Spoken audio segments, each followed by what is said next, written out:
Hello, everybody.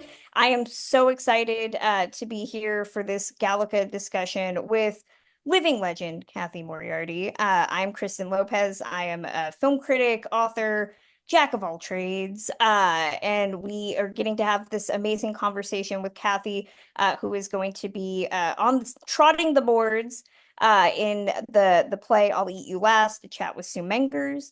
And we're going to have a nice, awesome conversation about everything and everywhere in between.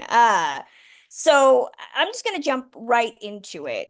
What were your memories of Sue Mengers, and how did that inform how you're going to play her, if at all? Sue Mengers happened to have been one of my first agents. Really? Back in 1981. Yeah. Yeah, so I was there for this whole thing and I read the play in like 15 minutes, not exaggerating, of course. And I was like, wait a minute, this is something I might want to do.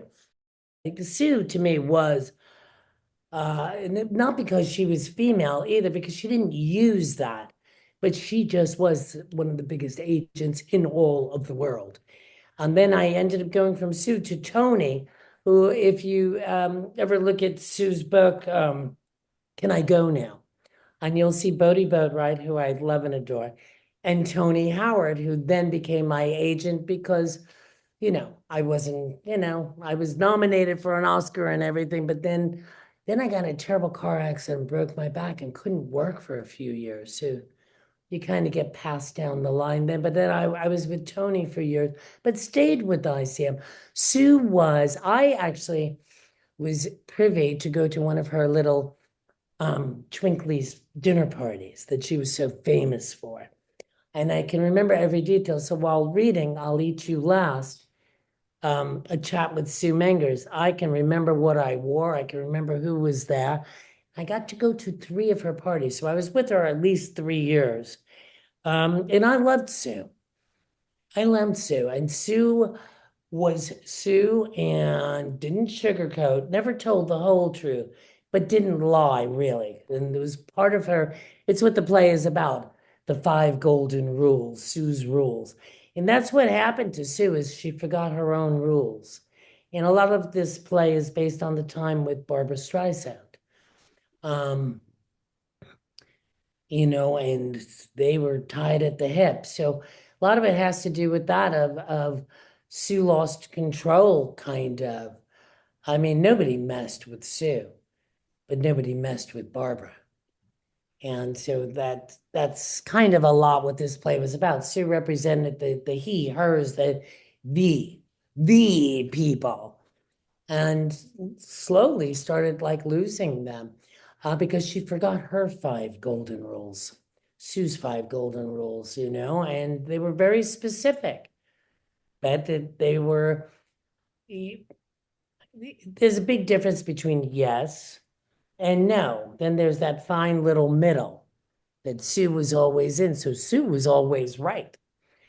But she never had a problem saying, Kath, maybe you should be a little, wear something a little more sexy, or you should flirt a little more. Or I was like, Sue, what are you trying to do? Don't be turning me into like, a whore. I can do that all by myself. Yes, and I was married very young. She wasn't thrilled with that either. And that's one of her rules. Know the spouse. Yeah, because she went through this whole thing with Ally McGraw. When Ally left Bobby Evans and married Steve McQueen, she was not a fan of Steve McQueen's at all. Know the spouse, because then the spouse controls her client and Sue loses that control. She didn't like that. She didn't like that. Yeah. Yeah, but indeed, she was a wonderful person who really did claw her way to the top. Nothing stopped her. Everything she got on her own. She earned it and worked for it. So I have the utmost respect for her as well. And we stayed friends till the very end. Her and David Geffen would call me on a Sunday. Kath, tell them to deliver to us pizza, because they were out of my range. So we stayed really friends till the end. But I think, well, yeah, pizza kept us together. She didn't represent me or anything anymore. But she went, but we always stayed friendly, especially when she needed something, you know. But that was Sue, yeah. And I kind of had a good respect for her with her relationship with Jean-Claude, her husband of forever. She was able to experience love in her life, and I think that's wonderful. Because I've met Jean-Claude plenty of times. He did die before her, and she was a little lost after it. A little lost. And then when her and Barbara, that was way back in the 80s, they lost that friendship, and that was a key part of her life. And then, really was. He died in 96. Who, Sue? No, Jean-Claude. Yeah, her husband. In Yeah, he died in 96. 96. Right. And Sue died what, 2017? 17, yeah. Yeah. Sue was a hoot, man. Sue was a hoot. And, Sue became the star. Yeah. Sue became the star. But when you go into her story, she's a little girl that came to this country from Germany, didn't speak a word of English, literally crawled her way to the top, wanted to be an actress, and said, well, there goes that dream. She was just so real. So shot from the hip, and just whatever she said, she meant. There was no like, oh, that's not your take. No, that's exactly what she meant. She was And all stick, no sugar.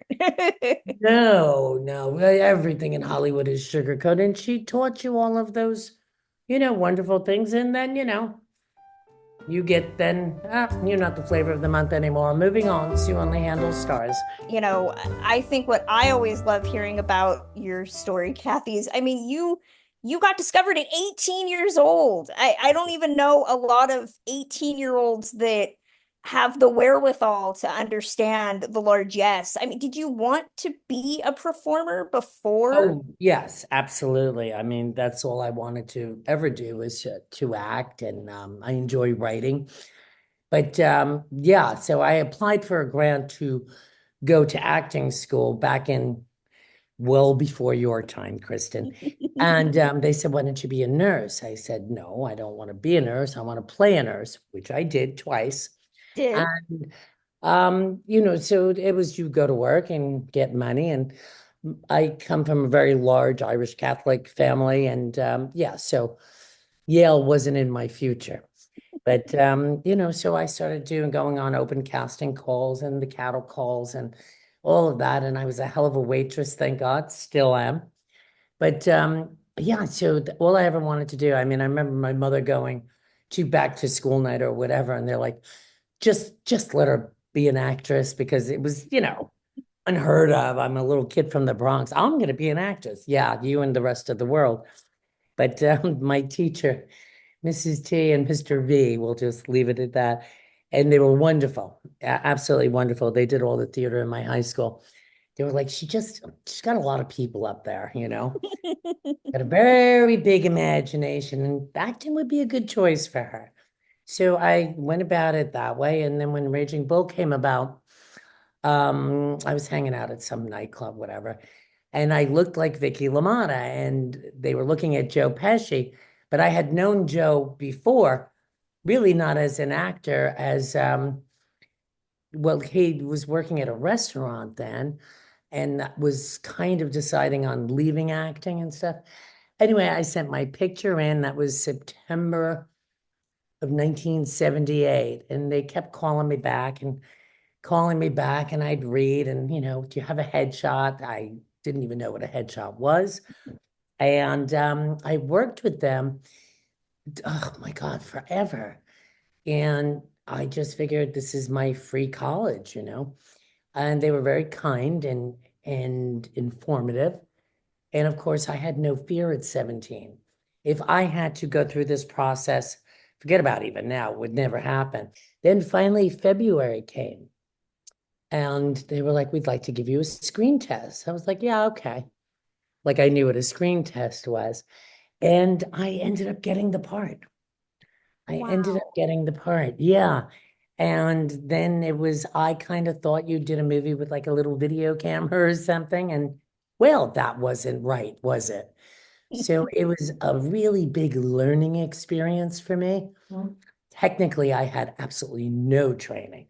I had done dinner theater and I had done my high school stuff, but I was playing a part of 15 to 30. Yeah. So I was already cast as an adult, as a child. Not that I don't think I ever looked 15 to begin with. I think I was born, 30 anyway. But so on and so forth. And 3 years later, I met them in 78. 79, I got the part. We shot up until the December 23rd, and we all went home for the holidays. And it was a whole nother year before it came out. And that was the start of me. I The mean, start of, yeah, to have this film come out, you were just 20, you know. I mean, yeah. how do you I mean, I think we look back at it now and we look at teen stardom or people under 18 working in the industry. We have such a different view of them now. I guess Yeah, how did you navigate that world at that time? not well, did I? But I didn't even have an agent. I had nothing. I had nothing but I had heart and soul that Yeah. I had, and I just kept going back for more. And it wasn't about getting the part, it was more about learning and that somebody believed in me. And I think it worked out from to my benefit that, I mean, of course I took it serious, but I really was never aware of the importance of Raging Bull, that it was going to be this classic film noir and film of the decade and everything. I really did not know or kind of appreciate. I knew who De Niro and Scorsese were, but I had no idea of that, of anything. I Yeah. just didn't. And, to this day, I still talk to them, and I will always be so grateful to them for their kindness, for their expertise, for being willing to share with me and teach me and Yeah. believing in me, of course. To watch Raging Bull, it's such a dude-centric movie. It's so masculine. And I love watching your performance in it because I don't think Scorsese is talked about enough for the ways that he has his female characters kind of become you hold your own, you are such a Thank dominant you. presence. I mean, I guess how did you go about finding the character, and how did you My, work with Martin about in finding the character? what Mr. Scorsese did for me is he taught me how, and De Niro, they taught me how to develop a character. And if you could bring something to life, now De Niro was playing Jake LaMotta. The movie was through Jake's eyes. So my biggest obstacle was I wasn't allowed to meet Vicky LaMotta, who of course we became really good friends after the fact. I wrote her letters. I was like, this fucking bitch. Oh, sorry.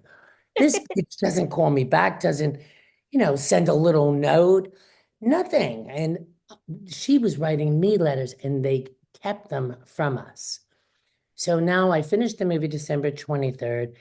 Obviously it wasn't a big paycheck, so had to go back to work. And I was working in the garment center and waitressing, whatever. And I was in Florida and I finally got a contact for her. Meanwhile, this is like a year and a half later. And it bothered me so much that I never got a chance to meet her. When she came to LA, they shipped me back to New York. Anyway, I get a contact, I'm working, and we get in touch. And I had flown myself down to Florida for work. And then I stayed through the weekend and stayed with her and met her for the first time. And we spent the weekend, needless to say, we didn't sleep much. And it was like we knew each other our whole entire lives. But going back to the key point to this, there were a couple of scenes in Raging Bull. I was like, I really don't think she would say that.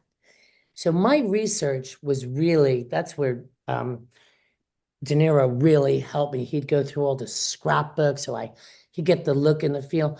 Mind you, I was born in the 60s and I'm doing something in the 40s and 50s. Not a lot of big research and experience on my behalf, my fault. But they didn't have eyebrows and red lips when I was born. So I got that, but that the movie was shot through Jake LaMotta's eyes. It was what he saw, Vicky. So I couldn't really play Vicky LaMotta. I had to play the Vicky that Jake saw.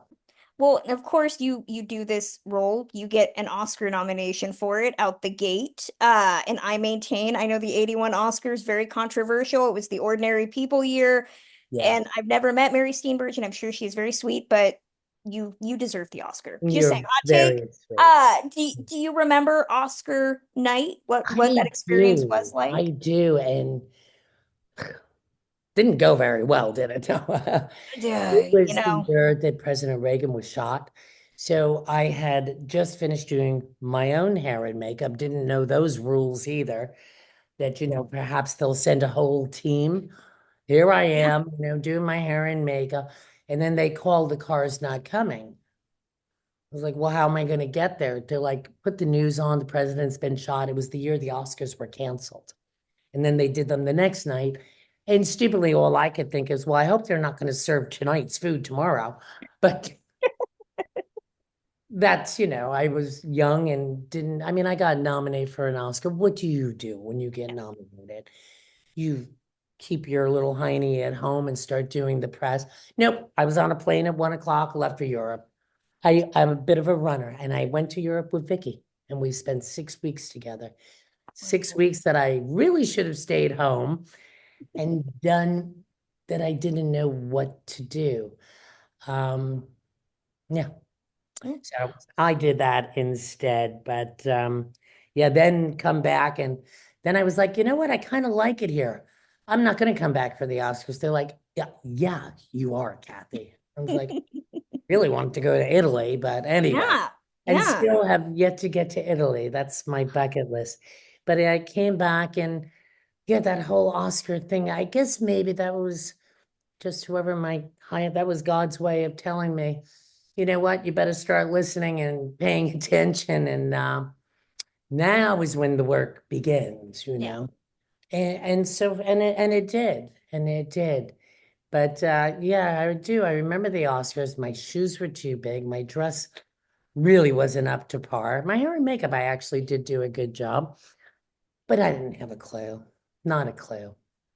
Not a clue. And it had been a year since I had really seen everybody, except for like, I remember having to do ADR and looping. And I went in and I met Scorsese and he put it up on the screen. I was like, oh. And he was explaining, I didn't know what that was, to loop things. Mhm. And I was like, well, who's that talking? He said, well, that's you. I said, oh, no, no, no, no, no, no. That is not what I sound like. I had no idea what my voice sounded like. I thought I sounded like a truck driver. And I did not want to sound like that, but I did. But I did. So now I got to learn all of these things and they were patient with me. Yeah. And to this day, I really hate doing ADR. I love doing cartoons and stuff and using my voice, but it's not my favorite thing in the world by no means. You have a really great quote that I found that you said a couple years after Raging Bull had come and gone, and you said, "I can only say nobody likes an overnight success in this town. I went for a lot of interviews, auditions, and even cattle calls. I tried for parts and attended meetings, but it seemed I wasn't right for any of the roles I wanted, and the parts I was offered didn't appeal to me." So you come out the gate with this, you get an Oscar nomination, and I've been told that actresses after an Oscar nom do struggle more than male actors who were nominated for Oscars to find parts. I mean, what was that That's a post-Oscar really, really world good for point. you? And it actually sounds like a very smart little quote. I don't know if I said it because I read things that I've said, which I've never said. I was like, come on, you meet me once and you know damn well I didn't say that. Um, it was the year, it took a full year for it to come out. Now, granted, it obviously wasn't about money. I mean, I can tell you I was taking home 474 a week. And, just it wasn't about any of those things. But that full year from when we finished, it's kind of like being dumped. And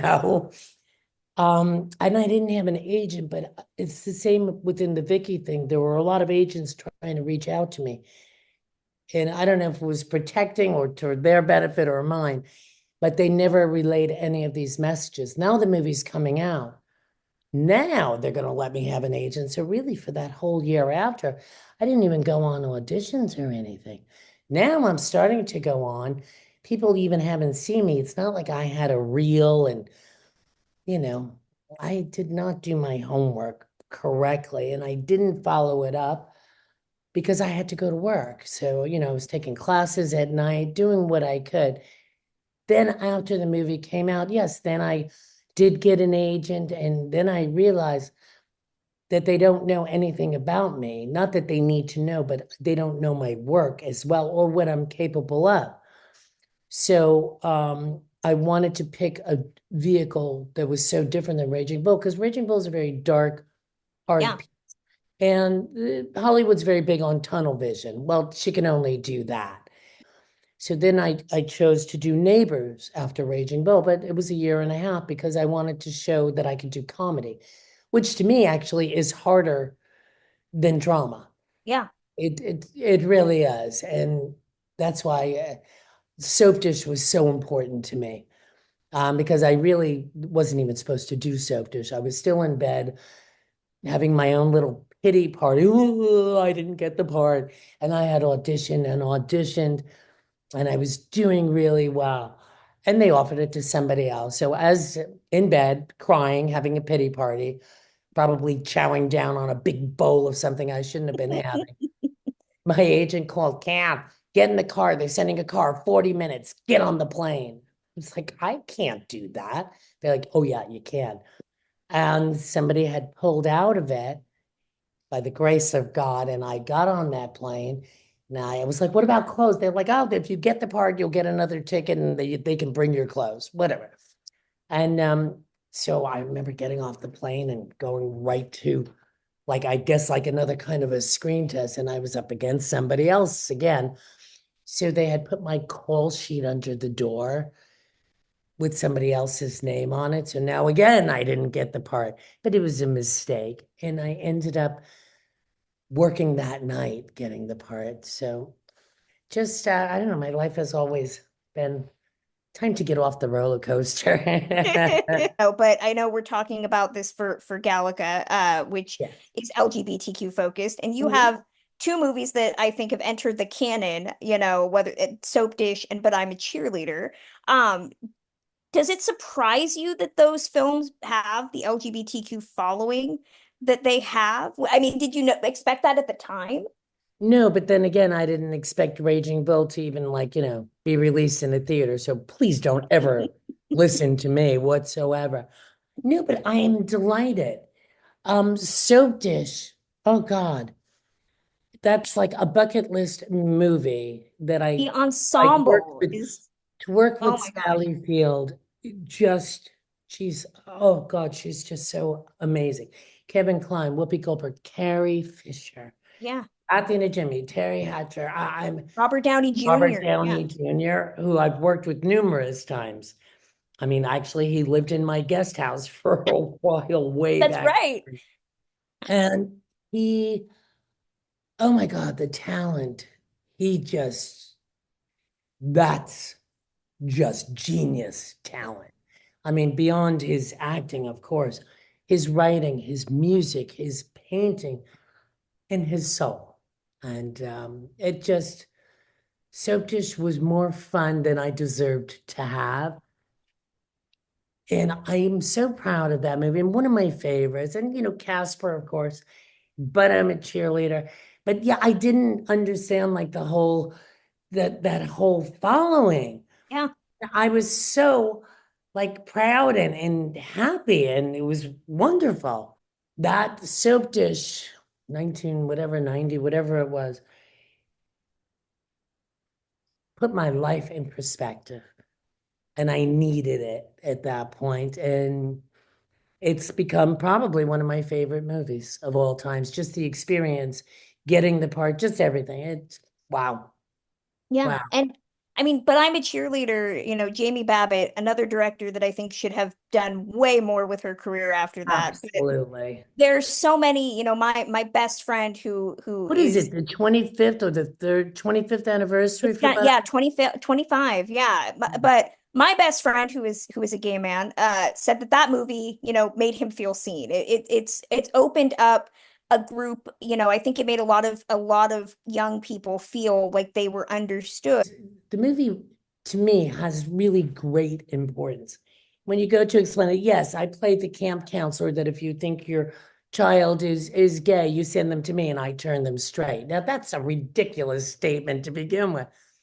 Now, Soapdish was a big studio movie. When they sent me, but I'm a cheerleader, I was working nonstop then. Something drew me to it to at least even read it because it wasn't like, well, can I squeeze this one in? Because there was no money. It was going to cost me money to do Yeah, it. So I really did, but I'm a cheerleader with my heart and soul. Everybody was an unknown kind of. That was just God telling me you should really do this movie. yeah. I was about to get married and I really should have concentrated on that. And I think, I forget, we were up in Canada. No, we were in LA. Something else was in Canada. But I met with Jamie a couple of times and I just was like, what is the attraction? Why do I want to even do this? Because it so didn't benefit me in any way. But there was a message that I thought I could get out there. And to work, to see these young girls, Natasha Lyonne, Clea Duvall, up, Melanie Linsky is in there. huh? Yeah. I'm Melanie sorry. Linsky Oh from my Yellow God, I love her. Jackets. Yeah. Catherine Town, Malcolm, just everybody, and RuPaul. We had a blast. We had a blast, and we were a little out of control, I would imagine. But, poker was in my room, and, Tuesday nights, and I became the mother hen, and nobody ran to their trailers. Not that we had a trailer. But it was just such a learning. It was the first time I ever felt like I was giving back. And these guys like, kind of like looking up to me in some sense, but they were teaching me. And then I never got it. I'm gonna tell you something. It's very foolish. I never saw But I'm a Cheerleader till about 2 years ago. And I was Really? at my dearest friend Henry Penner, who's also my publicist, my partner, or whatever. And he was like, I when I did, but I'm a cheerleader. I wasn't going to do it because I was supposed to plan a wedding and do all these things anyway. Got to do all that after I did the movie. And now a year later it comes out, but I was expecting twins and they're like, Kath, you have to come, to the premiere and stuff. I was like, "Oh, I'm a little busy right now. I got to give birth. And I did. And Kathy and Joey are 24 now. But I just, how time gets away from you. I just saw it really for the first time. And I had no idea how culty it was and how big it was with the Yeah. LGBTQ. And I was weak. I had no idea how funny it was. And I have nothing but great memories from it. But watching it, it was a really important movie, Yeah. isn't it? Yeah. And I'm very proud of that. But yeah, I only saw it like 2 years ago. I'd seen bits and pieces, but never got a chance to actually sit down and just watch the movie. And it was hysterical. Yeah. It It's brought back 20 years of flooded memories, It was just yeah, wonderful. Proud to be a part of it. And exactly. some people will come up to me that it made a difference in their lives. Yeah, Um, you almost worked with two legends of acting, Jack Nicholson. You almost did the two Jakes. I did. And Brando. I read that there was a project that you almost did with Marlon Brando. Yeah. I have to ask about almost working with two of the titans of the act. I worked with Jack. Obviously, the movie got canceled and they remade it and recast it. So when they invited us to the premiere, we're like, we're not going. You didn't cast us again. Right? But I did get to work with Jack, at his house and readings and stuff. And I just crazy about him. And Marlon Brando, that was my first, I'm not ghouly kind of, but that was my first holy shit, Marlon Brando, movie star. Like they say, were you ever starstruck? Yeah. Yeah. Not with Jack, because I kind of knew him. We kind of hung and whatever.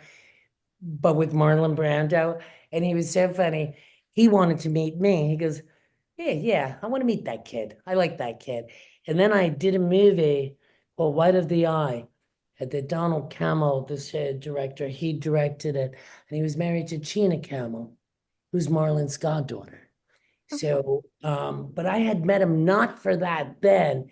I had just met him and I had dinner with him and just enthralled. I was in awe. Yes, I'm in awe of Marlon Brando. Absolutely.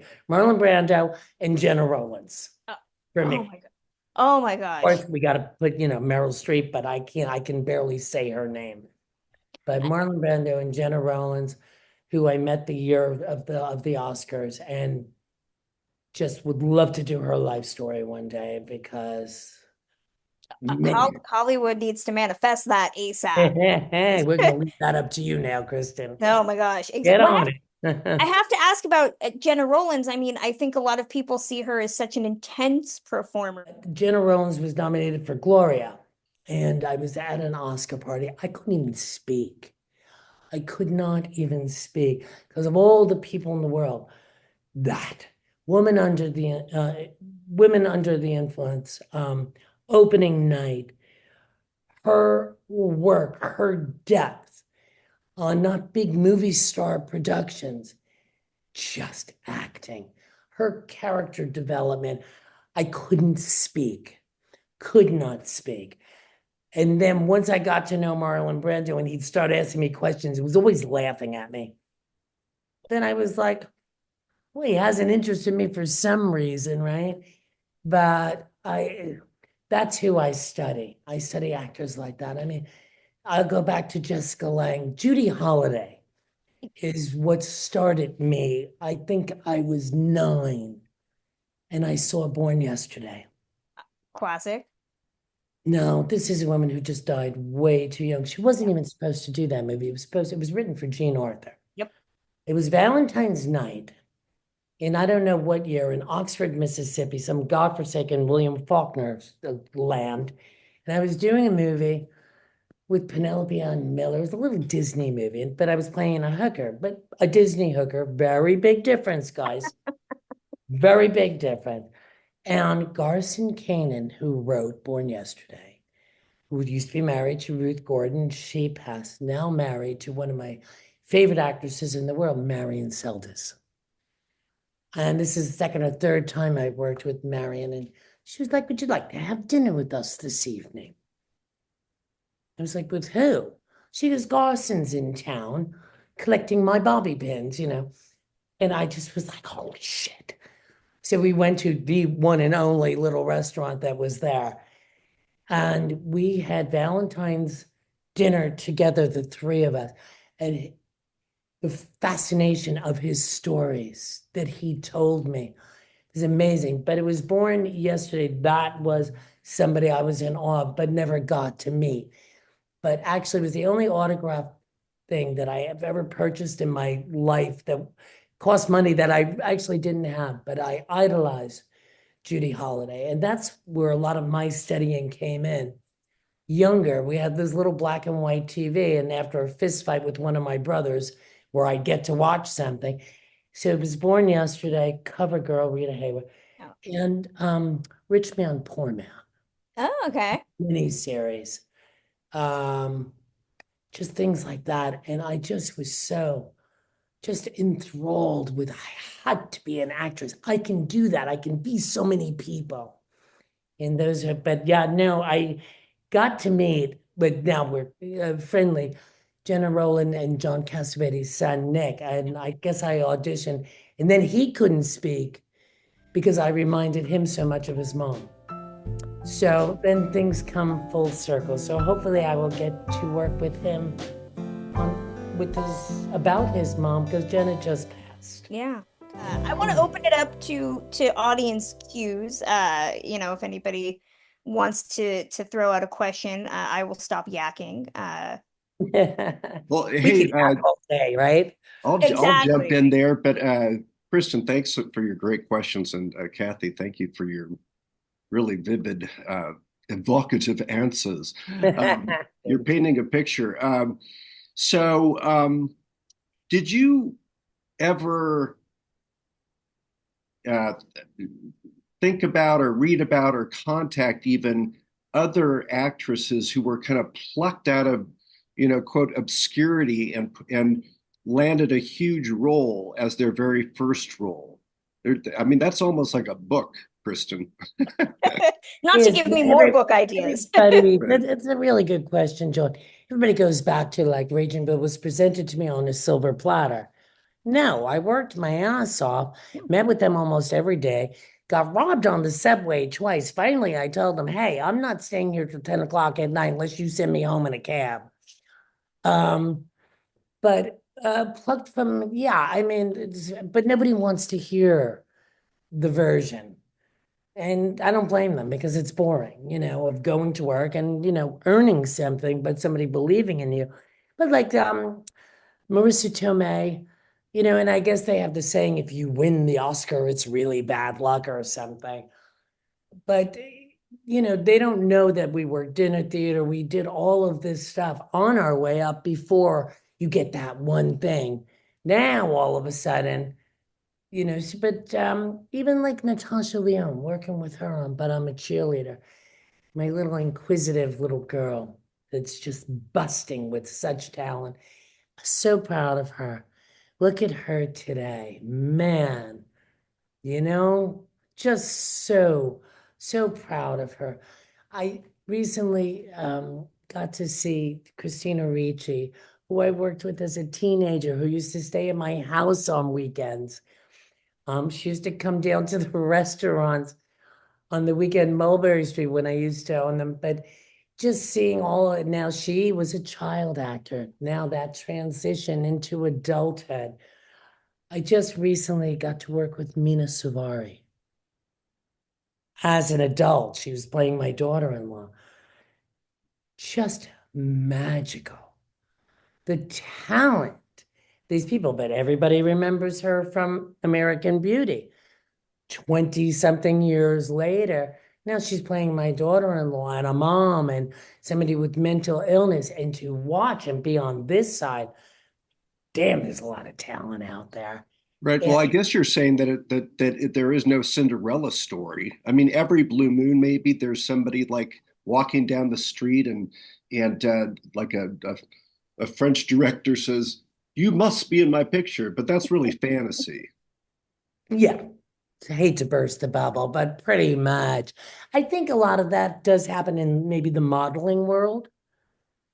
Um, but when it comes to acting, no, but I also, I guess maybe it is a little bit of the silver platter story too. But to me, it wasn't because, but people don't want to hear that you worked and did that. They like that version. And if that's what makes you happy and floats your boat, good for you. Kenneth, did you want to ask a question? Um, First of all, I want to say I love you to death. And because I'm an old man, I saw Raging Bull when it first came out, and you were the reason I went like 4 times in a row.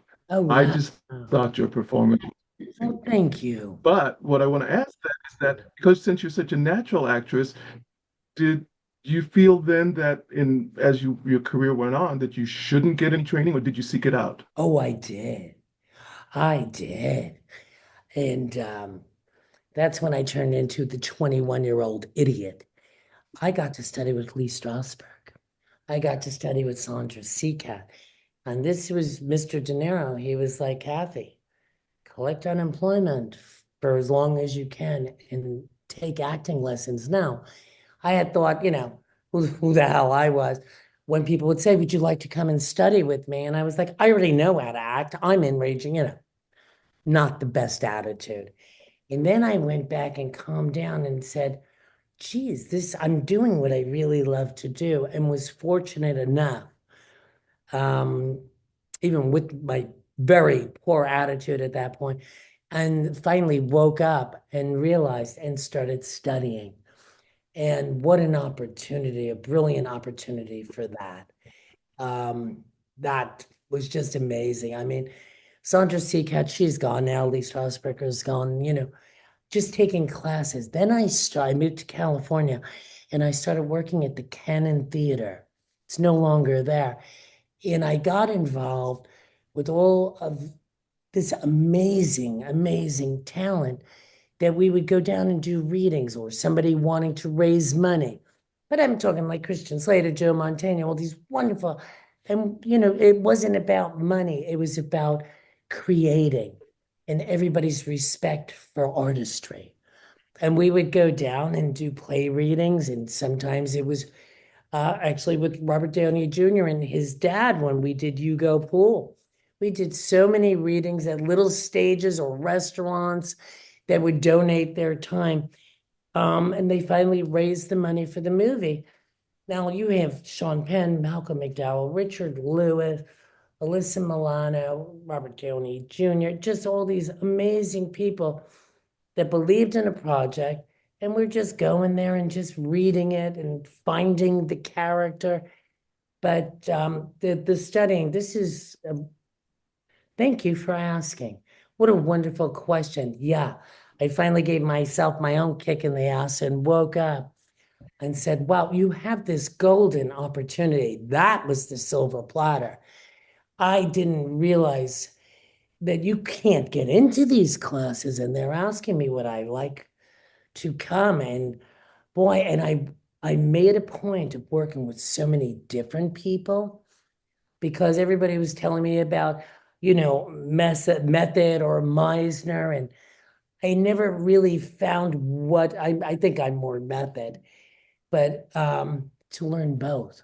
Why so? Don't ever stop learning. And I actually started teaching at one point, and my main thing is don't ever stop learning. You can learn something every day. The minute you close that door that you think you know everything, that's the minute it's over. Um, Two sort of very disparate questions. First off, and they're not easy questions. You mentioned early in this interview that you're sort of a runner. And how is that, what does that mean to you? And uh, how has that affected your life? And then Soapdish is one of my all-time favorite comedies. It is a screwball classic. I think it's one of those movies like Tootsie or Broadcast News, or that I could watch over and Over over and and over over. and over again. Yeah. And I tell everybody that. But it's been a long time. A lot has happened in society, and the transgender character. Absolutely. You play it with you play the role, Montana, with such fierceness, and this is who I am, God damn it. But now today that would not, it would be a transgender person that plays the role most likely. Have I you would hope so also, really. so Wow, do you get letters from people, or like either way, or how is that, that role sort of, what has that opened your eyes to over the years? well, I played it. Obviously, I'm not transgender or, anything like that. I really didn't play it as a comedy. I played it, Montana, as dramatic, and then played Nurse Nan, Montana. I didn't play it being Milton Moorhead. I played it that I was already Montana. And I think that was to my benefit and the character and how it came out. And I did a lot of research on Soapdish, because I grew up, I went to school with my friend Billy, and he was one of my best friends. Anyway, Billy became Belinda. and kind of went through that whole process. And that was actually kind of my selling pitch in the audition. And Michael Hoffman, who's a beautiful, beautiful man and director, was enthralled with because I had gone through this whole entire process with Belinda. And so I kind of knew about it. And for somebody like, but I knew about these things young, but I think a human being is a human being, and putting classifications on someone. So I played it straight that I just became Milton, who was no longer existed. Montana did. And I think I made the right choice. Yeah, I would imagine today if they were doing Soapdish, I would hope to God that they would.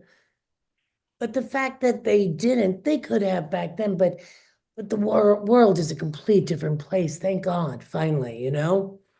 Um, Even though I think we should be a little bit more advanced even, and we're not. We're not, but we're very judgmental, you know? And I don't think, why does it make a difference who or what anybody is?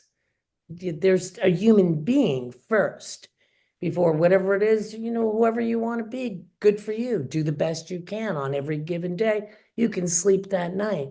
That's a really, really good question. I didn't understand this, the whole audience.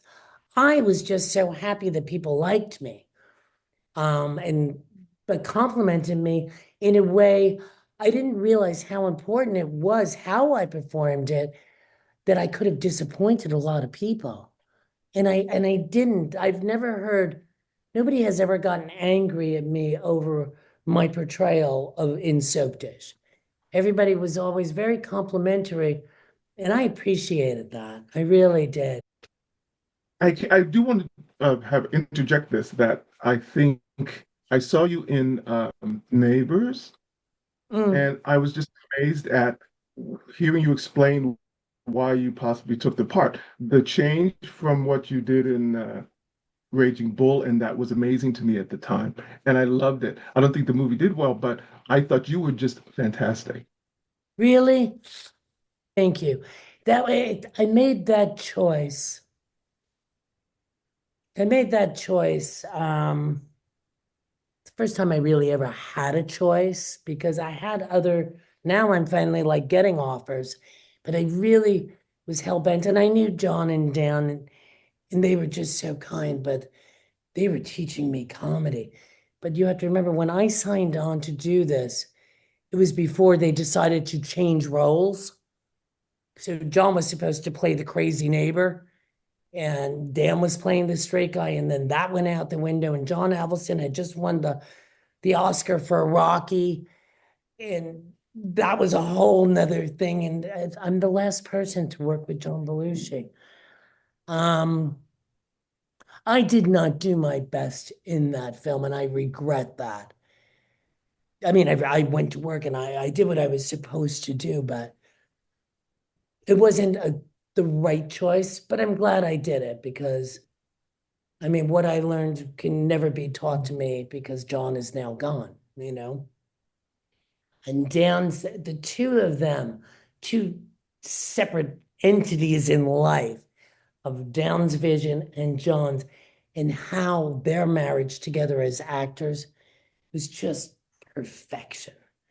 And just learning that comedy, John really wanted to be noticed as a serious actor. And he had done Continental Divide and was coming into the De Niro ranks and hanging out with him. And he had the chops too. I mean, and look at Dan. Well, you see the difference from Dan from Saturday Night Live to Driving Miss Daisy. He's brilliant, absolutely brilliant. Yeah, I'm glad I did do Neighbors. Nobody knows the whole story behind it. Some days it really did turn into a shit show, and other days it was absolute brilliance. But there were some days that, God, you just didn't want to be there, you know? I've never Well, if seen, it's John you know, Belushi's last, you yeah, I know, spoke to him 2 days before he passed, and yeah, yeah, yeah, yeah, yeah. that So would it's be a difficult shoot, I would imagine. It was a difficult shoot. It was difficult. It was difficult trying to find him sometimes. It just, he's my John always would be. And they were such a good, tight family, but they introduced me to music also. Um, they'd have all these little places downtown in the village and stuff, that all of a sudden they'd be up on stage singing "Love the One You With." They were so kind. Life was filled with roast beef sandwiches on rye bread and little things. Hey, Kath, I bought you a shirt. They kept me, we'd be walking around the streets of New York and just loving it. So, yeah. But yeah, I'm a runner. If something like faces me, I'm like, do I really want to deal with that? I'll just go to Europe for 6 weeks, or I'll just run to New York, or I don't want to do that right now. Yeah.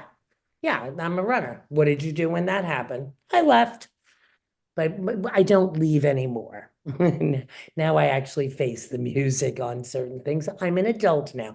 Actually, as my kids tell me, you can retire now, Mom. You're old, But I'm 63 and I'm still learning every day.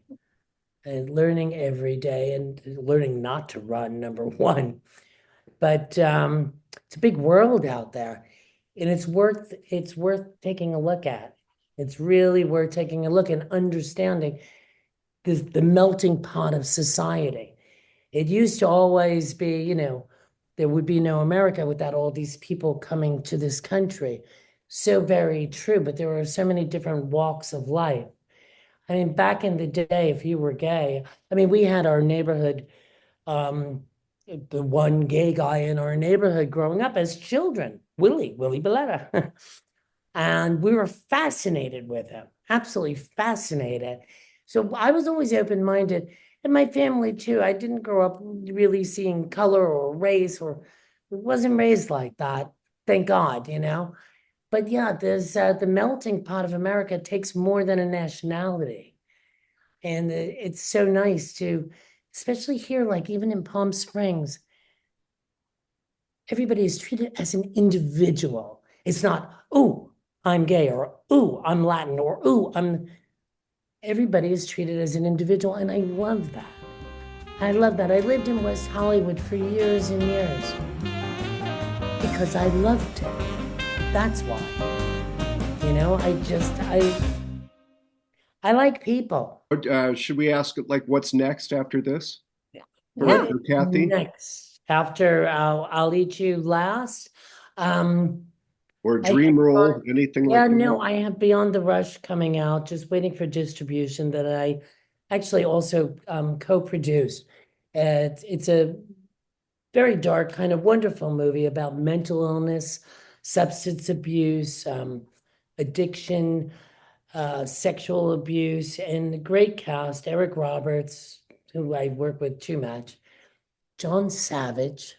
We were nominated together back in 1980. Mina Savari, completely magical. Oh my God. Bill, Brad, Jace, wonderful. It's a first-time director, and he wrote it. It took him 20-something years. So that's coming out. And I have a little Christmas movie that opened on Friday called Saint Nick of Bethlehem. Little nice, just heartfelt, true story that I shot up in Bethlehem, Pennsylvania. Then I am going to go on and do, I already did it, this movie called Out of Tune, which is a cute comedy. Then I'm going to do something very weird and dark. It's called No More Tears, the Fiona Doyle story. So, yes, nobody knows about it yet, but I haven't released it yet, but I'll tell you guys. And I've been working on that one for like 10 years, and now they just got their funding, and it's a story. It takes place in Ireland, and it's the first time in history with a girl who was abused by her father over and over and over, and finally was able to press charges on him. And he went to jail, then also pressed charges on the mother, which is the role I would play, because the mother knew about it the whole time and passed away before she was sentenced. So that's what's next, I think. unless I become a runner and take off again. Meantime, I have three amazing children, and now they're in their 20s. I had three kids in a year. I had twins, and then the same year, Bella, which I think you guys have met. And yeah, they're adults now. My little mini me's are adults. So it's just peaceful.